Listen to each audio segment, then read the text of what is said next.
Hello friends, તમારું સ્વાગત છે મારી ચેનલમાં। આજે આપણે બનાવીશું લોટ બાંધવાની ઝંઝટ વગર, મુઠિયા તળવાની ઝંઝટ વગર કે ભાખરી બનાવવાની ઝંઝટ વગર ફક્ત 1 ચમચી ઘીથી એકદમ દાણેદાર એવા ગોળ ચૂરમાના લાડુની રેસીપી।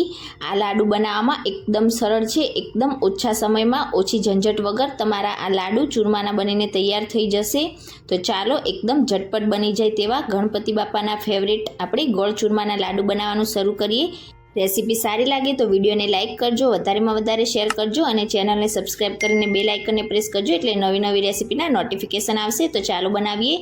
સૌથી પહેલાં આપણે બાઉલમાં 2 કપ આ રીતે ઘઉંનો જે કરકરો લોટ હોય તે લઈશું, જે આપણે લાપસી બનાવવા માટે, લાડુ બનાવવા માટે કે ભાખરી બનાવવા માટે યુઝ કરતા હોઈએ છીએ એ જ લોટ તમારે લેવાનો છે।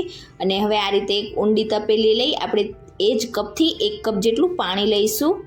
2 કપ લોટની સામે 1 કપ જેટલું પાણી। અને હવે ઘરમાં જે રેગ્યુલર મોટી ચમચી હોય તેનાથી તમારે 4 મોટી ચમચી જેટલું તેલ પાણીમાં એડ કરવાનું છે। તો અહીંયા ટોટલ 4 મોટી ચમચી જેટલું મેં તેલ એડ કરી દીધું છે। હવે તેલ અને પાણીના મિશ્રણને આપણે ગેસ ઉપર રાખીને તેને ગરમ કરી લઈશું। અહીંયા તમારે પાણીને ઉકાળવાનું બિલકુલ પણ નથી, ફક્ત મિશ્રણ તમારું ગરમ થઈ જાય અને થોડાક બબલ્સ આવવા લાગે આ રીતે એટલું જ તમારે ગરમ કરવાનું છે। બબલ્સ આવવા લાગે એટલે ગેસની ફ્લેમ આપણે બંધ કરી દઈશું। અને હવે તેલ અને પાણીના મિશ્રણમાં આપણે જે 2 કપ જેટલો કરકરો ઘઉંનો લોટ લીધો હતો તે બધો જ આ રીતે એડ કરીશું અને એકદમ સરસ રીતે આપણે તેને ચમચાથી મિક્સ કરી લઈશું। શરૂઆતમાં તમે આ રીતે મિક્સ કરશો એટલે તમને લોટ થોડોક ડ્રાય લાગશે, પણ જેમ તમે તેને મિક્સ કરતા જઈશો તેમ એકદમ પરફેક્ટ તમારો લોટ મિક્સ થઈ જશે। ડ્રાય સમજીને તમારે ઉપરથી પાણી બિલકુલ પણ ઉમેરવાનું નથી। આ રીતે થોડુંક તમે પ્રેસ કરીને મિક્સ કરશો એટલે બધો જ લોટ પાણી સાથે મિક્સ થઈ જશે। તો એ થોડીક જ વારમાં તમે જોઈ શકો છો લોટ આપણો ઠંડો પણ થઈ ગયો છે અને એકદમ સરસ રીતે મિક્સ પણ થઈ ગયો છે। અને હવે તૈયાર કરેલા લોટને આપણે આ રીતે થોડોક મસળીને મિક્સ કરીએ તો તમે જોઈ શકો છો કે જેમ આપણે રોટલી કે ભાખરી બનાવવા માટે લૂ તૈયાર કરતા હોઈએ છીએ એ રીતનું લૂ તૈયાર થાય છે।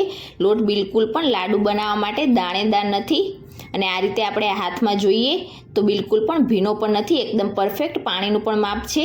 તો આ રીતે આપણો લાડુ બનાવવા માટેનો લોટ હજી તૈયાર નથી, તો આપણે એક આ રીતે સ્ટીલની પ્લેટ લઈશું અને હવે તેમાં આપણે અડધી ટીસ્પૂન જેટલું તેલ ઉમેરીશું અને આખી પ્લેટને આપણે તેલથી એકદમ સરસ રીતે ગ્રીસ કરી લઈશું। અહીંયા તમારે ઘીનો યુઝ નથી કરવાનો, ફક્ત તેલથી જ આપણે પ્લેટને આ રીતે ગ્રીસ કરી લઈશું। તો લાડુ બનાવવા માટે આપણે એકદમ દાણેદાર લોટ તૈયાર કરવાનો છે। તો તૈયાર કરેલા લોટને આપણે આ રીતે પ્લેટમાં રાખીને આખી પ્લેટમાં એકદમ સરસ રીતે ફેલાવીને ઉપરથી થોડુંક પ્રેસ કરી લઈશું।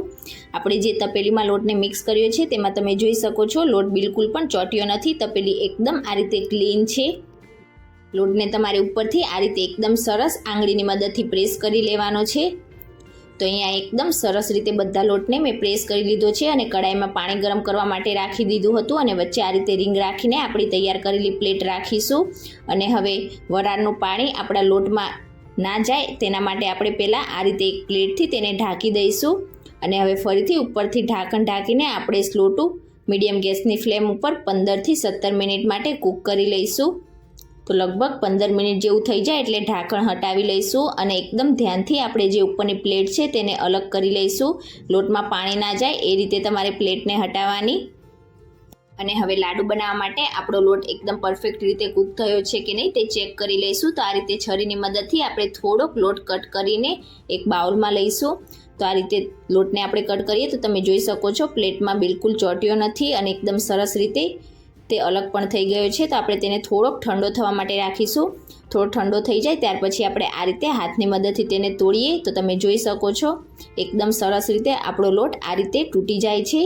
પહેલાં આપણે જ્યારે લોટને ચેક કર્યો ત્યારે લોટનું લૂ તૈયાર થતું હતું, બિલકુલ પણ લોટ દાણેદાર હતો નહીં અને હવે આપણે આ રીતે લોટને ચેક કરીએ તો એકદમ સરસ રીતે તે તૂટી જાય છે। મીન્સ કે આપણો લોટ એકદમ પરફેક્ટ રીતે લાડુ બનાવવા માટે કૂક થઈ ગયો છે।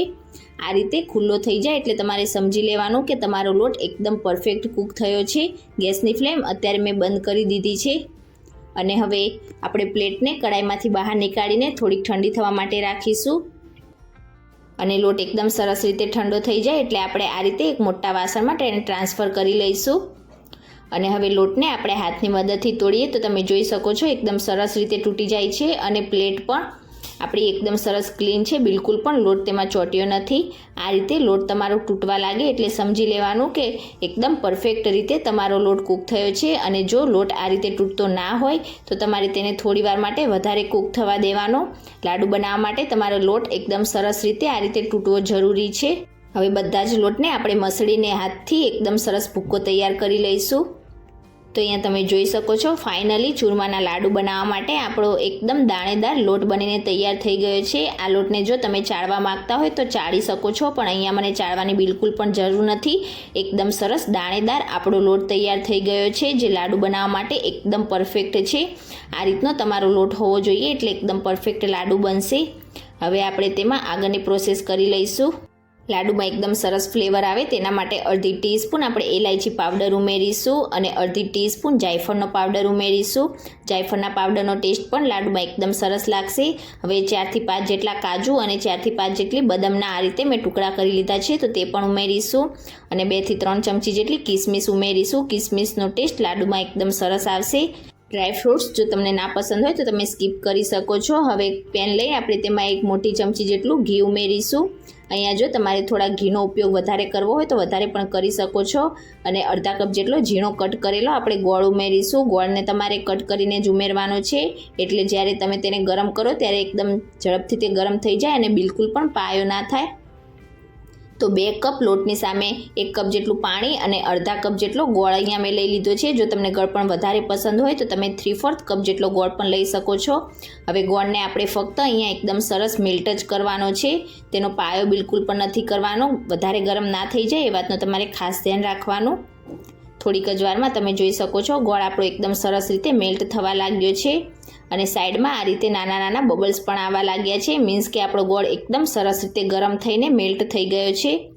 તો આનાથી વધારે આપણે ગોળને બિલકુલ પણ ગરમ નહીં કરીએ. ગેસની ફ્લેમ અત્યારે આપણે બંધ કરી દઈશું અને ગરમ કરેલા ગોળને આપણે જે લોટ તૈયાર કર્યો છે તેમાં આપણે ઉમેરીશું. અને હવે હાથની મદદથી આપણે બધી જ વસ્તુને એકદમ સરસ રીતે મિક્સ કરી લઈશું. તો અત્યારે ગોળ ગરમ છે એટલે એકદમ ધ્યાનથી તમારે મિક્સ કરવાનું. જો તમને વધારે ગરમ લાગતું હોય તો તમારે પહેલાં ચમચીથી મિક્સ કરી લેવાનું અને ત્યાર પછી હાથની મદદથી મસળીને મિક્સ કરવાનું. તો એકદમ ઝડપથી આપણે આ રીતે બધા જ ગોળને મિક્સ કરી લઈશું. તો થોડીક જ વારમાં તમે જોઈ શકો છો બધી જ વસ્તુ મિક્સ થઈને લાડુ માટેનું આપણું મિશ્રણ તૈયાર થઈ ગયું છે. આ લાડુ બનાવવામાં એકદમ ઓછો સમય લાગે છે. અને હવે મિશ્રણમાંથી આપણે નાના મોટા તમારે જે સાઈઝના લાડુ બનાવવા હોય એ રીતનું મિશ્રણ હાથમાં લઈને આ રીતે હાથમાં થોડુંક મસળીશું અને ત્યાર પછી તેનો લાડુનો શેપ આપી દઈશું.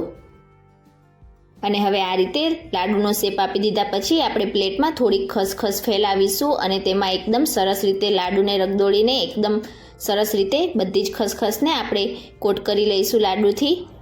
અને આ રીતે કોટ થઈ જાય એટલે ફરીથી આપણે હાથમાં લઈને તેને થોડુંક આ રીતે પ્રેસ કરીશું એટલે ખસખસ લાડુ સાથે એકદમ સરસ રીતે ચોંટી જશે. તો એકદમ પરફેક્ટ રીતે આપણા લાડુ તૈયાર થઈ ગયા છે. બિલકુલ આ જ રીતે આપણે બાકીના બધા જ મિશ્રણમાંથી લાડુ તૈયાર કરી લઈશું. તો અહીંયા મેં બધા જ લાડુ તૈયાર કરી લીધા છે અને તમે જોઈ શકો છો ફક્ત 1 ચમચી ઘીમાંથી જ આપણા આ લાડુ તૈયાર થઈ ગયા છે. ઓછી મહેનત ઓછી ઝંઝટ વગર તમારા આ લાડુ તૈયાર થઈ જશે. તમે ક્યારે આ રીતે ના બનાવ્યા હોય તો એકવાર જરૂરથી બનાવીને ટ્રાય કરજો. એકદમ દાણેદાર તમારા લાડુ તૈયાર થશે. અને આજની મારી રેસીપી તમને કેવી લાગી મને કમેન્ટ કરીને ચોક્કસથી જણાવજો. રેસીપી સારી લાગી હોય તો વિડીયોને લાઇક કરજો, વધારેમાં વધારે શેર કરજો અને ચેનલને સબસ્ક્રાઈબ કરીને બેલ આઇકન બટનને પ્રેસ કરજો એટલે નવી નવી રેસીપીના નોટિફિકેશન આવશે. Thank you for watching.